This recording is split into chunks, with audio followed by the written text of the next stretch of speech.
हाँ जी, नमस्कार आप सभी को। आप सभी का स्वागत है अपने इस YouTube चैनल एड्यूरोही पर। मैं आपका अपना विजय भारत आप सभी का स्वागत करता हूं। आज का इतिहास सीरीज के अंतर्गत चलने वाली कक्षाएं आप सभी को डेली सुबह 7:30 बजे प्रोवाइड करवा दी जाती है अपने इस YouTube चैनल एड्यूरोही ऑफिशियल पर। आज 29 अगस्त के दिन आप सभी का स्वागत है इस कक्षा में। Today in history with MCQs. आज का दिन ऐतिहासिक दृष्टिकोण से किस मायने में महत्वपूर्ण है, उसी से संबंधित हम कुछ बातें कवर करेंगे और आपसे मल्टीपल चॉइस क्वेश्चंस भी पूछेंगे। ऐसे मल्टीपल चॉइस क्वेश्चंस जो पहले कभी आपके एग्जाम्स में पूछ लिए गए हैं या फिर आपके आने वाले एग्जाम्स के लिए जो इंपॉर्टेंट हो सकते हैं, उन्हीं क्वेश्चंस को आधार मानते हुए हम आपके लिए कुछ क्वेश्चंस लेकर आते हैं। ये आपकी कक्षा हफ्ते के 7 दिन होती है, एवरी डे होती है। अगर आपको ये कक्षा पसंद आ जाए तो कक्षा को लाइक कर दीजिएगा, अपने दोस्तों के साथ इसे शेयर भी कर दीजिएगा। अगर आपने अभी तक इस YouTube चैनल को सब्सक्राइब नहीं किया है तो सब्सक्राइब कर लीजिए, बेल आइकन बटन को भी प्रेस कर लीजिए ताकि समय से पहले आपको इस कक्षा की नोटिफिकेशन मिलती रहे। तो चलो शुरुआत करते हैं आज के इस महत्वपूर्ण दिवस की। आज है 29 अगस्त। हर साल 29 अगस्त को राष्ट्रीय खेल दिवस मनाया जाता है, नेशनल स्पोर्ट्स डे मनाया जाता है आज ही के दिन हर साल। इसके पीछे की कहानी समझेंगे हम कुछ देर बाद में। थोड़ा सा हिंट मैं आपको दे देता हूं, ये दिवस किसकी याद में मनाया जाता है? तो ये दिवस मेजर ध्यानचंद की याद में मनाया जाता है। मेजर ध्यानचंद जो कि हमारे हॉकी के बड़े बेहतरीन खिलाड़ी रहे हैं, ठीक है ना। हॉकी के जादूगर के रूप में हम इन्हें जानते थे और इनकी जयंती के उपलक्ष्य में यह दिवस मनाया जाता है, राष्ट्रीय खेल दिवस।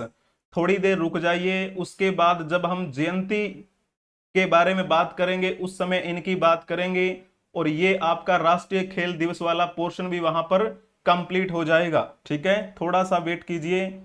आज ही के दिन एक दिवस और मनाया जाता है, परमाणु परीक्षण विरोधी दिवस मनाया जाता है।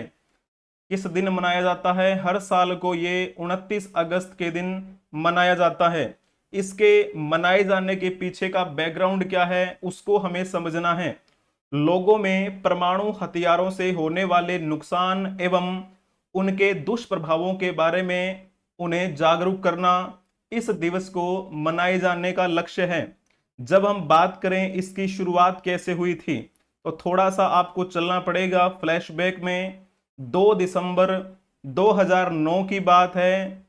संयुक्त राष्ट्र जनरल असेंबली ने अपने 64वें सत्र में 29 अगस्त को परमाणु परीक्षण विरोधी अंतरराष्ट्रीय दिवस के रूप में घोषित किया था। और इस दिवस को मनाए जाने की शुरुआत कब की गई थी? तो 2010 में की गई थी। 2009 में घोषणा की गई यूएनजीए के द्वारा और 2010 में इसे शुरुआत हम करने लगे। तो इस दिवस को हर साल कब मनाया जाता है? 29 अगस्त को मनाया जाता है। इसके बारे में आप थोड़ी ज्यादा जानकारी हासिल कर लीजिएगा, ठीक है ना। तो चलो जी, अब हम बातें करेंगे आज जिनका जन्मदिन है और जिन्होंने कुछ महत्वपूर्ण कार्य किया है। चलो जी, सबसे पहले हम इनके बारे में बात करेंगे। इनका नाम शायद आपने सुना होगा, पीवी मिथुन। पीवी मिथुन रेड्डी इनका नाम है। आज इनका जन्मदिन है। इनका जन्म 29 अगस्त 1977 को हुआ था। 1977 में इनका जन्म कहाँ पे हुआ? चित्तूर डिस्ट्रिक्ट में। और ये चित्तूर डिस्ट्रिक्ट वर्तमान की दृष्टि से देखा जाए तो कहां पर है? आंध्र प्रदेश में है। ये एक राजनीतिज्ञ हैं। कौन सी पार्टी से हैं ये? YSR कांग्रेस पार्टी से ये बिलोंग करते हैं। 17वीं लोकसभा में ये सदस्य रहे और उससे पहले 16वीं लोकसभा में भी ये सदस्य रहे थे, ठीक है ना।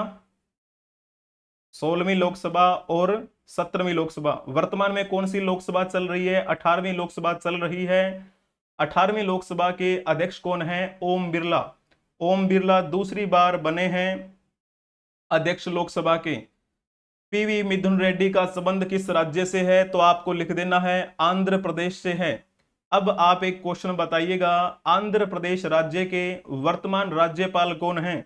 जल्दी से आप इस क्वेश्चन का जवाब देने का प्रयास करेंगे।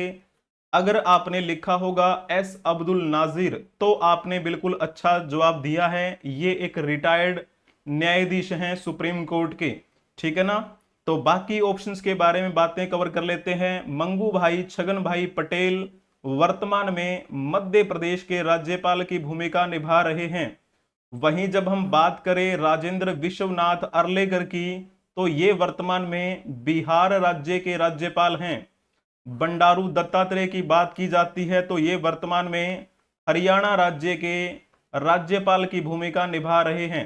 क्लियर हुआ आपको ये पॉइंट? तो चलो वापिस आ जाइए आंध्र प्रदेश राज्य के बारे में जानने के लिए। आंध्र प्रदेश में विधानसभा की कितनी सीटें हैं? 175 सीटें हैं। विधानसभा के चुनाव थोड़े ही समय पहले हुए थे, जब हमारे पूरे भारतवर्ष में लोकसभा के चुनाव हो रहे थे। उसी समय आंध्र प्रदेश में विधानसभा के चुनाव हुए। आंध्र प्रदेश के साथ साथ 3 अन्य राज्यों में भी विधानसभा के चुनाव हुए थे, जैसे कि सिक्किम, अरुणाचल प्रदेश और ओडिशा। तो वहां पर भी विधानसभा के चुनाव हुए और यहां पर भी हुए थे। इसमें कौन सी पार्टी ने बहुमत हासिल किया था विधानसभा के चुनाव में? टीडीपी पार्टी ने, तेलुगु देशम पार्टी जो है वो इसमें बहुमत लेकर जीती थी, ठीक है ना। तो यहां पर जैसे अभी मैंने क्या बताया था, YSRCP है ना, तो ये कौन सी पार्टी है? यही पार्टी है जिससे बिलोंग करते हैं ये। यहां पर मैंने अभी आपको बताया एक नाम, ठीक है, ये देखो पीवी मिथुन रेड्डी। तो पीवी मिथुन रेड्डी जो जिस पार्टी से बिलोंग करते हैं YSRCP, उनकी पार्टी ने विधानसभा चुनाव में कितनी सीटें जीती थी? 11 सीटें जीती थी, ठीक है। लेकिन जो ये टीडीपी पार्टी है, इस पार्टी के जो मुखिया हैं, प्रमुख हैं, वो कौन है? तो वही तो प्रधानमंत्री बनाए गए हैं, ये हैं, सॉरी, सीएम बनाए गए हैं। प्रधानमंत्री के साथ खड़े हुए आपको दिखाई दे रहे हैं, ये हैं हमारे भारत के प्रधानमंत्री नरेंद्र मोदी। तो प्रधानमंत्री के साथ जो खड़े हुए आपको दिखाई दे रहे हैं ना, ये तो हैं सीएम, जो कि टीडीपी पार्टी के प्रमुख हैं। और वहीं जब हम बात करें इनकी, ये जो खड़े हुए साथ में दिखाई दे रहे हैं, इनका क्या नाम है? तो ये एक्टर हैं वहां के, जो कि डिप्टी सीएम की भूमिका निभा रहे हैं। अगर आपसे ये पूछा जाए टीडीपी पार्टी के प्रमुख कौन हैं जो कि वर्तमान में आंध्र प्रदेश के मुख्यमंत्री के रूप में कार्य कर रहे हैं, तो आप इनके बारे में बता दीजिए क्या नाम है इनका। और ये कौन है? ये वही हैं जिनका मैंने अभी आपसे क्वेश्चन पूछा था, राज्यपाल कौन है वर्तमान में आंध्र प्रदेश के? तो फिर आपको लिख देना है इनका नाम एस अब्दुल नाजिर। आपको इनकी वेशभूषा से पता लग गया होगा, उम्मीद है आपने ये बता दिया है। अगर आपने लिखा होगा नारा चंद्रबाबू नायडू, तो फिर आपने बखूबी अच्छा जवाब दिया है। नारा चंद्रबाबू नायडू टोटली अगर देखा जाए तो आंध्र प्रदेश के चौथी बार सीएम बने हैं ये। 2 बार तेलंगाना के अलग होने से पहले बन गए थे और 2 बार तेलंगाना के अलग होने के बाद बन गए हैं। तो दूसरी बार है ये तेलंगाना के अलग होने के बाद, टोटल चौथी बार है, वैसे दूसरी बार है। क्लियर हुआ आपको ये पॉइंट? नारा चंद्रबाबू नायडू यही है वो टीडीपी पार्टी के प्रमुख, जो कि मुख्यमंत्री के रूप में कार्य कर रहे हैं। अब चलो हम उनके बारे में जानेंगे जिनकी आज जयंती है और जिनकी आज पुण्यतिथि है। तो सबसे पहले हम शुरुआत करेंगे जिनकी आज जयंती है, जयंती से शुरुआत कर लेते हैं। इनका नाम कौन नहीं जानता, सभी जानते हैं इनका नाम, मेजर ध्यानचंद इनका नाम है। अगर आपसे ये क्वेश्चन पूछा जाए कि किस खिलाड़ी को हॉकी का जादूगर कहा जाता है, तो फिर आप किसका नाम लिखेंगे? तो नाम लिख देना आप मेजर ध्यानचंद का, हॉकी के जादूगर के रूप में विख्यात हुए। एक क्वेश्चन का रिप्लाई आप देना जरा, विश्व प्रसिद्ध पूर्व भारतीय फील्ड हॉकी खिलाड़ी मेजर ध्यानचंद की जयंती पर किस दिन को राष्ट्रीय खेल दिवस के रूप में मनाया जाता है? ये आपका पॉइंट बिल्कुल भी गलत नहीं होना चाहिए। अगर आपने लिखा होगा 29 अगस्त तो फिर आपने बखूबी अच्छा जवाब दिया है। आज 29 अगस्त है और आज के दिन इनकी जयंती मनाई जाती है। इनकी जयंती के उपलक्ष्य में राष्ट्रीय खेल दिवस मनाया जाता है। इनका जन्म 1905 में आज ही के दिन इलाहाबाद में हुआ था, जिसे वर्तमान की दृष्टि से प्रयागराज के नाम से जानते हैं, जो कि उत्तर प्रदेश राज्य में है। इनकी मृत्यु 3 दिसंबर 1979 को हुई थी। 1979 में इनकी मृत्यु हुई थी नई दिल्ली में। हमारे हॉकी के बड़े बेहतरीन कैप्टन रहे हैं। सबसे सफलतम कप्तानों में से इनका नाम आता है। ठीक है, भारत सरकार ने इनको पद्म भूषण से सम्मानित किया था। ये बात है 1956 के आसपास की। ओलंपिक खेलों के इतिहास में अगर देखा जाए तो हमारी हॉकी की टीम सबसे सफल टीम मानी जाती है हमारे भारतीय इतिहास की। तो यहां पर आप देख सकते हैं मेजर ध्यानचंद के बारे में, हॉकी के जादूगर मेजर ध्यानचंद। तो अगर हम ओलंपिक खेलों की बात करें, ओलंपिक खेलों में हमारे भारत ने सबसे पहली बार स्वर्ण पदक कब जीता था, तो 1928 की बात आती है। और ये स्वर्ण पदक जीतने का खाता किसने खोला था, तो हमारी हॉकी की टीम ने खोला था। तो 3 गोल्ड मेडल इनकी कप्तानी के अंडर में मिले हमें ओलंपिक खेलों में। पहला गोल्ड मेडल हमें मिला 1928 के ओलंपिक खेलों में, दूसरा मेडल हमें मिला 1932 के ओलंपिक खेलों में, और तीसरा मिला हमें 1936 के ओलंपिक खेलों में।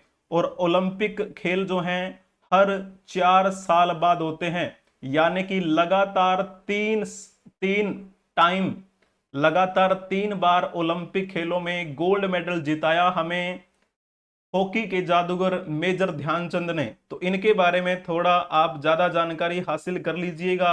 आज इनकी जयंती है। जयंती के उपलक्ष्य में आपको इनके बारे में थोड़ी जानकारी हासिल करनी चाहिए। ठीक है ना। तो इस प्रकार थोड़ा सा अगर आपको बताया जाए कि 1928 के जो ओलंपिक खेल हुए थे वो कहां पे हुए थे, एम्स्टर्डम में हुए थे, एम्स्टर्डम। ठीक है ना। और जब हम बात करें 1932 के ओलंपिक खेल कहां पे हुए थे, तो आपको नाम लिख देना है लॉस एंजल्स का। लॉस एंजल्स कहां पर है, संयुक्त राज्य अमेरिका में है। वहीं जब हम बात करें 1936 के ओलंपिक खेल कब हुए थे, तो फिर आपको लिख देना है बर्लिन में। तो इन 3 जगहों पर जो आयोजित किए गए थे ओलंपिक खेल, उनमें गोल्ड मेडल जिताया इन्होंने। ठीक है, आज इनकी जयंती है, इनको हम नमन करते हैं। चलिए जी, अब हम बातें कवर करेंगे इनके बारे में। इनका क्या नाम है, इनका नाम है के राधा कृष्णन। के राधा कृष्णन के बारे में, एक मिनट, थोड़ी टाइपिंग मिस्टेक। के राधा कृष्णन इनका नाम है। इनको हम किस वजह से याद कर रहे हैं, तो ये इसरो के पूर्व अध्यक्ष रह चुके थे। इसरो के पूर्व अध्यक्ष रहे के राधा कृष्णन की आज जयंती है, इन्हें हम नमन करते हैं।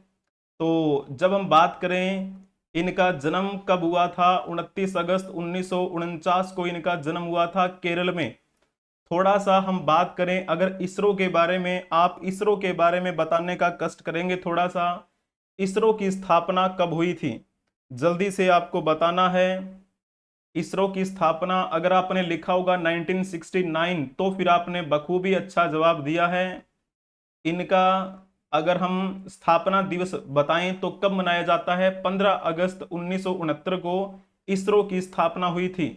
इसरो, जिसे हम भारतीय अंतरिक्ष अनुसंधान संगठन के नाम से जानते हैं, इस इसरो के मुख्यालय की बात की जाए तो आप क्या लिखेंगे, बेंगलुरु।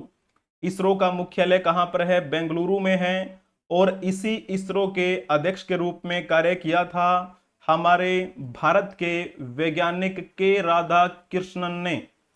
ठीक है, जिनको आज हम याद कर रहे हैं। इनको कई पुरस्कारों से सम्मानित किया गया था, जैसे कि बात करें भास्कर पुरस्कार, विक्रम साराभाई पुरस्कार। ठीक है, तो इस प्रकार के जो ये पुरस्कार हैं इनके बारे में आपको पता होना चाहिए। चलिए जी, ठीक है, थोड़ी ज्यादा जानकारी इनके बारे में हासिल कर लीजिएगा। सॉरी, अभी जो है इनकी जयंती नहीं है, इनका जन्मदिन है, थोड़ी टाइपिंग मिस्टेक है, ठीक है ना। 74 ईयर्स के हो चुके हैं ये के राधा कृष्णन, तो इनको बहुत बहुत शुभकामनाएं, गलती माफ हो। तो चलो जी, अब थोड़ा सा इनके बारे में बातें कवर कर लेंगे। इनका क्या नाम है? इनका नाम आपने सुना होगा, मेजर मनोज तलवार इनका नाम है। मेजर मनोज तलवार के बारे में थोड़ी जानकारी हम हासिल करेंगे। 29 अगस्त 1969 को इनका जन्म कहाँ पे हुआ था? उत्तर प्रदेश में इनका जन्म हुआ था। उत्तर प्रदेश की कौन सी जगह पर इनका जन्म हुआ था? मुजफ्फरपुर में। ये नाम आपने जरूर सुना होगा, मुजफ्फरपुर कहाँ पर है? उत्तर प्रदेश में है। और इनकी मृत्यु कब हुई थी? इन्होंने शहीदी दी थी अपने देश के लिए। 13 जून 1999 को ये हमारे भारत के लिए शहीद हो गए थे। ऐसे वीर सपूत बहुत कम होते हैं जो देश की खातिर अपना सर्वस्व न्यौछावर कर देते हैं। और ऐसा कहते हैं कि इन्होंने 13 जून को कारगिल में दुश्मनों को ढेर करते हुए तिरंगा लहराया था और वहीं पर ये शहीद हो गए थे। तो थोड़ा सा इनके बारे में आपको पता होना चाहिए। एक क्वेश्चन आप इनके बारे में बताइएगा। भारतीय सेना के बहादुर सैनिकों में से एक मेजर मनोज तलवार को मरणोपरांत रिक्त स्थान से सम्मानित किया गया। अगर आपने लिखा होगा वीर चक्र तो फिर आपने बखूबी अच्छा जवाब दिया है। जैसे आपको पता है, दो प्रकार के पुरस्कार होते हैं, एक तो होता है वॉर टाइम गैलेंट्री अवार्ड और एक होते हैं पीस टाइम गैलेंट्री अवार्ड। दोनों में डिफरेंस होता है। डिफरेंस क्या होता है? वॉर टाइम गैलेंट्री अवार्ड वो होते हैं जो युद्ध में कोई महत्वपूर्ण कार्य करे, युद्ध में कोई बहादुरी का कार्य करे, उसे दिया जाता है। लेकिन पीस टाइम गैलेंट्री अवार्ड वो होते हैं जो युद्ध क्षेत्र से दूर कहीं कोई बेहतरीन कार्य करे, उनको दिए जाते हैं। जब हम बात करें वॉर टाइम गैलेंट्री अवार्ड की, तो वॉर टाइम गैलेंट्री अवार्ड में सर्वोच्च पुरस्कार कौन सा माना जाता है? तो फिर नाम किसका आएगा? परमवीर चक्र का नाम आता है। तो थोड़ा सा मैं यहां पर लिख देता हूं, परमवीर चक्र। और दूसरे नंबर का सर्वोच्च पुरस्कार कौन सा है? इसमें फिर आता है महावीर चक्र, और महावीर चक्र के बाद में आता है वीर चक्र। तो इनको कौन सा पुरस्कार मिला था? इनको तीसरे नंबर का वॉर टाइम गैलेंट्री अवार्ड मिला था, वीर चक्र। पीस टाइम यानी कि युद्ध क्षेत्र से दूर कोई अगर महत्वपूर्ण बहादुरी का काम करे तो उसे दिया जाता है। पीस टाइम भी तीन प्रकार के होते हैं। पहला सर्वोच्च जो माना जाता है उसे हम अशोक चक्र कहते हैं। दूसरे नंबर का सर्वोच्च सम्मान जो होता है उसे हम कीर्ति चक्र कहते हैं।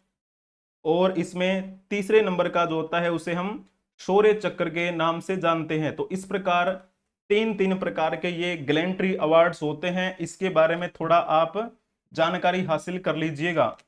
तो जिसे हम बात कर रहे हैं मेजर मनोज तलवार की, इनको कौन सा ये पुरस्कार मिला था? तो आप कहेंगे वीर चक्र इनको मिला था, जो कि वॉर टाइम गैलेंट्री अवार्ड में दिया जाने वाला तीसरे नंबर का सर्वोच्च सम्मान है। अब चलो हम इनके बारे में बातें कवर करेंगे।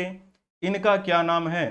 तो पहले मैं थोड़ा सा लिख देता हूं इनके नाम के बारे में। जीवराव नारायण मेहता इनका नाम है, जो कि जीवराव मेहता के नाम से प्रसिद्ध हुए थे। चलो अब तो मैंने क्वेश्चन बता ही दिया है, बता दीजिए आप इनके बारे में। गुजरात के पहले मुख्यमंत्री होने का श्रेय किसे दिया जाता है? तो फिर नाम किसका लिखेंगे आप? जीवराज नारायण मेहता का नाम आप लिख दीजिएगा। बाकी ऑप्शंस के बारे में बातें कवर करेंगे, थोड़ा सा रुक जाइए। पहले हम जीव राव मेहता के बारे में जान लेते हैं। इनका जन्म 29 अगस्त 1887 को हुआ था। कहाँ पे? बड़ौदा में। और ये बड़ौदा जो है वो कहाँ पर पड़ता है वर्तमान की दृष्टि से देखा जाए? तो आप कहेंगे ये तो गुजरात में है। मूल रूप से गुजरात से बिलोंग करते थे जीवराव मेहता, और ये गुजरात के पहले मुख्यमंत्री बने। ठीक है, अब जैसे बात करें हंसा मेहता का नाम आपने सुना होगा। हंसा मेहता इन्हीं की पत्नी थी। ठीक है, ये खुद कौन सी पार्टी से बिलोंग करते थे? भारतीय राष्ट्रीय कांग्रेस से बिलोंग करते थे। कब से कब तक इन्होंने मुख्यमंत्री के रूप में कार्य किया गुजरात के? तो फिर आप लिख देना 1 मई 1960 से लेकर 3 मार्च 1962 तक ये सीएम रहे थे। उसके बाद में इनको और मौका मिला था सीएम के रूप में कार्य करने का। फिर दूसरा कार्यकाल इनका शुरू हुआ था 3 मार्च 1962 को, और फिर ये जो हैं वो 19 सितंबर 1963 को ये सीएम के रूप में कार्यरत रहे। तो ये पॉइंट आपको पता होना चाहिए। महात्मा गांधी के नेतृत्व में बड़े प्रमुख आंदोलन माने जाते हैं नमक सत्याग्रह आंदोलन और भारत छोड़ो आंदोलन।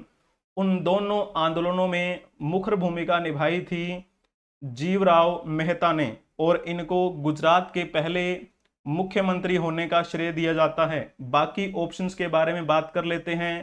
पंडित हीरालाल शास्त्री की बात करें तो राजस्थान के पहले सीएम कौन थे, तो फिर नाम किसका आएगा?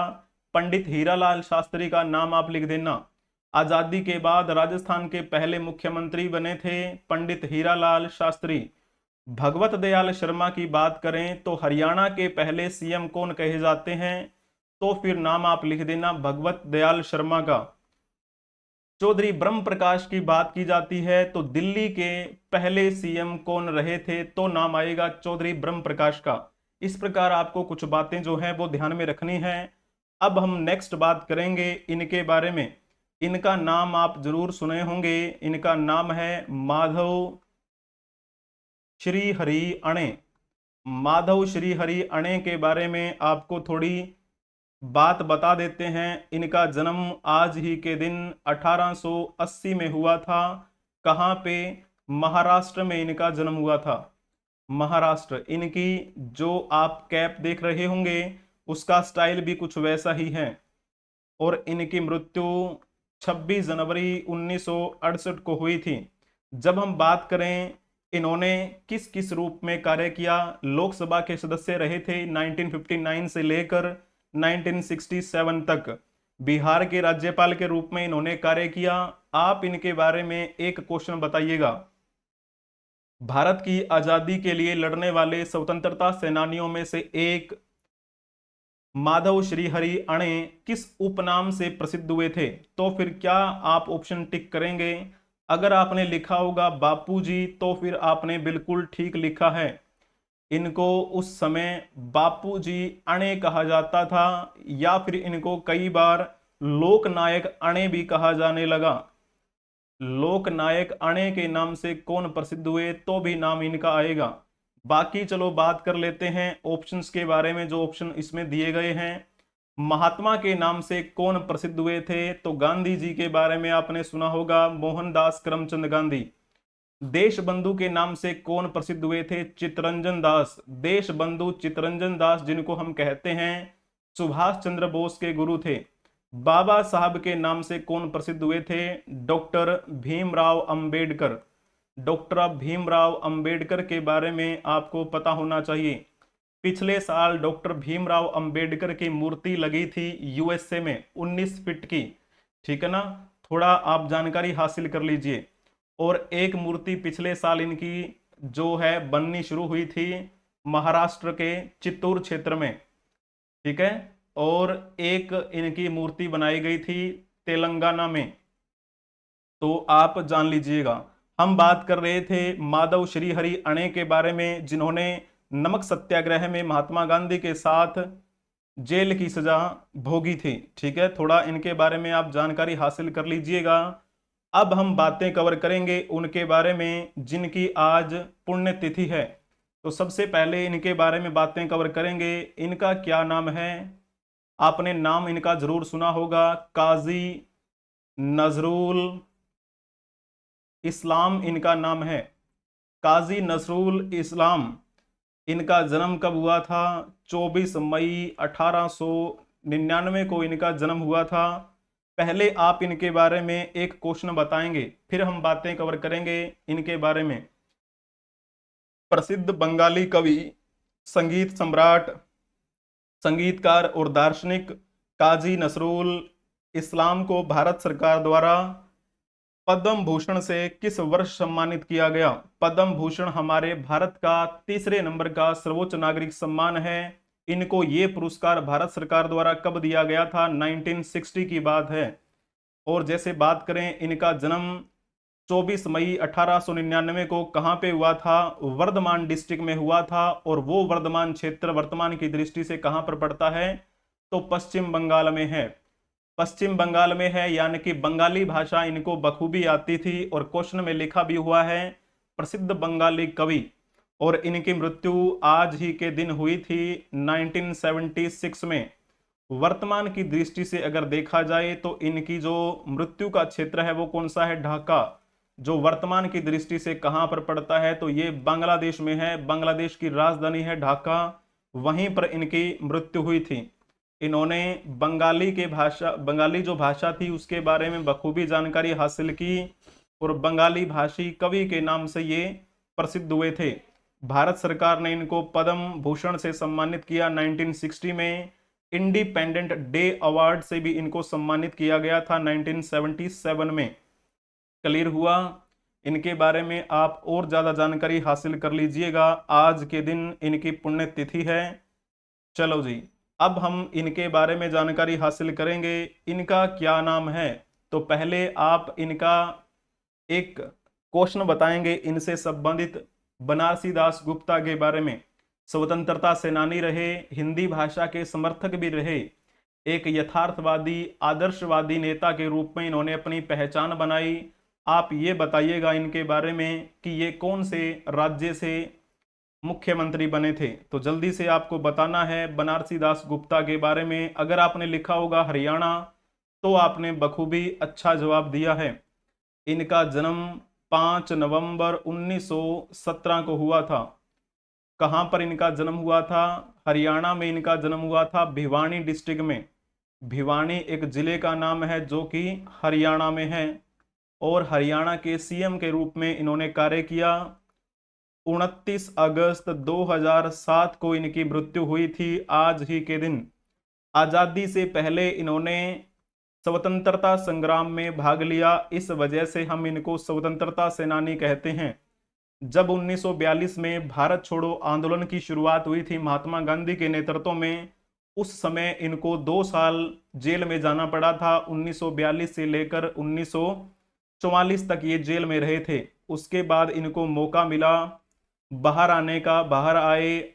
और आज़ादी के बाद फिर आपको पता है ये जैसे हरियाणा बना 1 नवंबर 1966 को, उसके बाद में सीएम के रूप में इनको वहां पर कार्य करने का मौका मिला। कब से कब तक हरियाणा के सीएम रहे? 1 दिसंबर 1975 से लेकर 30 अप्रैल 1977 तक ये हरियाणा के सीएम रहे थे। इनके नाम के बारे में आपको पता लग गया होगा, बनारसी दास गुप्ता मैंने पहले ही आपको बता दिया था, लेकिन लिख देते हैं आपके सामने, आपको पता लग जाएगा। ठीक है, तो थोड़ा सा इनके बारे में आप जानकारी हासिल कर लीजिएगा। इन्होंने अपना देश हरियाणा केसरी और हरियाणा कांग्रेस पत्रिका के द्वारा राजनीतिक जागरूकता और समाज सुधार के क्षेत्र में अहम योगदान दिया था। यथार्थवादी आदर्श जननायक के रूप में इनको जाना जाता है। तो आज इनकी पुण्यतिथि है, हम इन्हें श्रद्धांजलि अर्पित करते हैं। अब चलो जी, हम इनके बारे में बातें कवर करेंगे। इनका नाम आपने जरूर सुना होगा, सुधीर कुमार वालिया। इनका नाम सुधीर कुमार वालिया। इनके बारे में थोड़ी जानकारी हम हासिल करेंगे आज के दिन। इनका जन्म 24 मई 1969 को हुआ था। 1969 में इनका जन्म कहाँ पे हुआ? कांगड़ा डिस्ट्रिक्ट में। और ये जो कांगड़ा डिस्ट्रिक्ट है वर्तमान की दृष्टि से कहाँ पर है? हिमाचल प्रदेश में है। ठीक है, जब हम बात करते हैं इन्होंने शहीदी कब दी थी? 29 अगस्त आज ही के दिन 1999 को ये शहीद हो गए थे हमारी मातृभूमि की रक्षा करते हुए। हमारे भारतीय थल सेना के एक महत्वपूर्ण जवानों में से एक इनका नाम आता है। और इन्होंने कारगिल के युद्ध में भी बखूबी पार्टिसिपेट किया था। ठीक है, कौन सी ये रेजिमेंट से जुड़े हुए थे? तो ये 9 पैरा जाट रेजिमेंट से जुड़े हुए थे। ठीक है, किस भूमिका में रहे? तो ये मेजर की भूमिका में रहे थे। जब भारत ने कारगिल युद्ध में पाकिस्तान के खिलाफ ऑपरेशन विजय चलाया था, उसमें इन्होंने अहम भूमिका निभाई थी। ठीक है, तो उसमें गंभीर रूप से घायल भी हुए थे, लेकिन हिम्मत नहीं आ रही। फिर बाद में ऐसा कहा जाता है कि इन्होंने 29 अगस्त 1999 को कुपवाड़ा में जंगलों में आतंकवादियों के साथ मुठभेड़ में अपनी जान गंवा दी थी। तो ऐसे थे हमारे वीर मेजर सुधीर कुमार वालिया, जिनकी आज पुण्यतिथि है। इन्हें हम श्रद्धांजलि अर्पित करते हैं। कारगिल युद्ध में इन्होंने बखूबी अपना योगदान दिया था।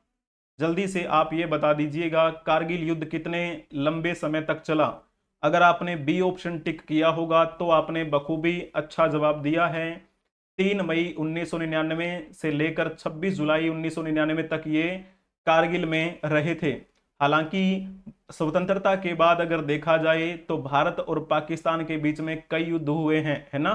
तो जैसे बात करें, एक तो 1947 में वो लड़ाई हुई ही थी, उसके बाद में 1965 की लड़ाई, 1971 की लड़ाई, और फिर ये 1999 की लड़ाई। ये 1999 की लड़ाई, जिसे हम कारगिल का युद्ध कहते हैं, बड़ा ही भयानक और लंबे समय तक चलने वाला युद्ध था, जिसमें अहम भूमिका निभाई थी इन्होंने भी, मेजर सुधीर कुमार वालिया ने। इस युद्ध में इनको कुछ भी नहीं हुआ और दुश्मनों को खदेड़ दिया था, और इसी जीत की खुशी में हम कारगिल विजय दिवस भी मनाते हैं। आपको पता होगा वो कौन सा दिवस है जब हम कारगिल विजय दिवस के रूप में मनाते हैं। और इन्होंने कारगिल के युद्ध में एक महत्वपूर्ण योगदान दिया, बड़ी बहादुरी के साथ ये लड़े थे। इसी वजह से इनको एक नाम दिया गया था, रैम्बो। तो रैम्बो किसका नाम है? तो नाम लिख देना इन्हीं का। बाद में यानी कि कारगिल युद्ध समाप्त हो गया 26 जुलाई को, उसके अगले महीने में यानी कि 1 महीने 3 दिन के बाद, आज ही के दिन की बात है, 1999 में 29 अगस्त 1999 को कुपवाड़ा के जंगलों में आतंकवादियों के साथ मुठभेड़ हुई थी, और उस मुठभेड़ में ये शहीद हुए थे। तो इस प्रकार इनके बारे में आपको पता होना चाहिए। 9 साल इन्होंने सेना में अपनी सेवा दी, और सैन्य सेवा में यानी कि 9 साल के इस टाइम पीरियड में इन्होंने 15 मेडल प्राप्त किए थे। तो श्रीलंका में इन्हें शांति दूत के रूप में भी पुकारा जाता था। थोड़ा सा इनके बारे में आपको पता होना चाहिए। आज इनकी पुण्यतिथि है, हम इन्हें नमन करते हैं। तो चलो अब हम इनके बारे में भी जानकारी हासिल कर लेते हैं। इनका नाम शायद आपने सुना होगा, मनु भाई राजाराम पंचोली। मनु भाई राजाराम पंचोली इनका नाम है, और इनकी आज पुण्यतिथि है। तो इनके बारे में थोड़ा जानकारी आपको दे दें। 15 अक्टूबर 1914 को इनका जन्म कहाँ पे हुआ था? मोरबी डिस्ट्रिक्ट में। और ये मोरबी क्षेत्र जो है वर्तमान की दृष्टि से कौन से राज्य में पड़ता है? तो आप कहेंगे गुजरात में इनका जन्म हुआ था। ठीक है, अब इनकी मृत्यु कब हुई थी? आज ही के दिन इनकी मृत्यु हुई थी, 2001 की बात है। तो पहले आप इनके बारे में एक क्वेश्चन बता दीजिए। गुजराती भाषा के प्रसिद्ध लेखक, उपन्यासकार, राजनीतिज्ञ और शिक्षाविद मनु भाई राजाराम पंचोली को किस वर्ष भारत सरकार द्वारा पद्म भूषण से सम्मानित किया गया? पद्म भूषण हमारे भारत का तीसरे नंबर का सर्वोच्च नागरिक सम्मान है। ये पुरस्कार इनको कब दिया गया था? जल्दी आप बताएंगे। अगर आपने लिखा होगा 1991 यानी कि डी ऑप्शन अगर आपने टिक किया है तो आपने बखूबी अच्छा जवाब दिया है। ठीक है ना, गुजरात में जन्मे और गुजरात में ही इनकी मृत्यु हुई। और किस रूप में इन्होंने अपना नाम कमाया था? तो गुजराती भाषा के ये साहित्यकार रहे, एक अच्छे शिक्षाविद के रूप में इन्होंने कार्य किया। इनको कई पुरस्कारों से सम्मानित किया गया था। गुजराती भाषा में इन्होंने अपना लिटरेचर लिखा। इसी वजह से लिटरेचर की दुनिया में दिया जाने वाला दूसरे नंबर का सर्वोच्च सम्मान इनको मिला था 1975 में। कौन सा सम्मान होता है वो दूसरे नंबर का सर्वोच्च सम्मान जो कहलाता है? साहित्य अकादमी पुरस्कार इनको मिला था। तो यहां पर मैं लिख देता हूं, साहित्य अकादमी पुरस्कार से इनको कब सम्मानित किया गया था? तो आप लिख देना 1975। ठीक है ना, साहित्य की दुनिया में दिया जाने वाला सर्वोच्च सम्मान कौन सा होता है? तो फिर आपको पता होना चाहिए ज्ञानपीठ पुरस्कार होता है। लेकिन हम इनकी बात करें मनु भाई की, तो इनको जमनालाल बजाज पुरस्कार भी दिया गया था 1996 में। मूर्ति देवी पुरस्कार से भी इनको सम्मानित किया गया था। तो 1991 से लेकर 1998 तक गुजरात साहित्य अकादमी के अध्यक्ष के रूप में इन्होंने कार्य किया था। आज इनकी पुण्यतिथि है, हम इन्हें नमन करते हैं। आज जिनका जन्मदिन है उन्हें बहुत बहुत बधाई हो। जिनकी आज जयंती है या फिर पुण्यतिथि है, उन्हें हम श्रद्धांजलि अर्पित करते हैं। अगर आपको ये कक्षा पसंद आई है तो कक्षा को लाइक कर दीजिएगा, अपने दोस्तों के साथ इसे शेयर भी कर दीजिएगा। अगर आपने अभी तक इस YouTube चैनल को सब्सक्राइब नहीं किया है तो सब्सक्राइब कर लीजिए, बेल आइकन बटन को भी प्रेस कर लीजिए ताकि समय से पहले आपको इस कक्षा की नोटिफिकेशन मिलती रहे। तो आप सभी का धन्यवाद बने रहने के लिए। आप हमें अलग अलग सोशल मीडिया प्लेटफॉर्म के माध्यम से संपर्क कर सकते हैं, जैसे कि Telegram, Moj, Hipi, Josh, ShareChat, WhatsApp channel, Instagram, Twitter, X, Facebook etcetera. आप सर्च भी कर सकते हैं EduRohi24। अगर आप सर्च ना भी करें तो वीडियो के डिस्क्रिप्शन में आपको सभी सोशल मीडिया प्लेटफॉर्म के लिंक मिल जाएंगे, वहां से आप हमें फॉलो कर सकते हैं। इस कक्षा की PDF आपको टेलीग्राम चैनल पे नहीं मिलेगी। आप सभी का धन्यवाद बने रहने के लिए। आप सभी बने रहिए हमारे साथ EduRohi ऑफिशियल के साथ। हम मिलेंगे नेक्स्ट क्लास में, तब तक के लिए आप हंसते रहें, मुस्कुराते रहें, पढ़ते रहें, खेलते रहें और खिलखिलाते रहें। जय हिंद, जय भारत, वंदे मातरम।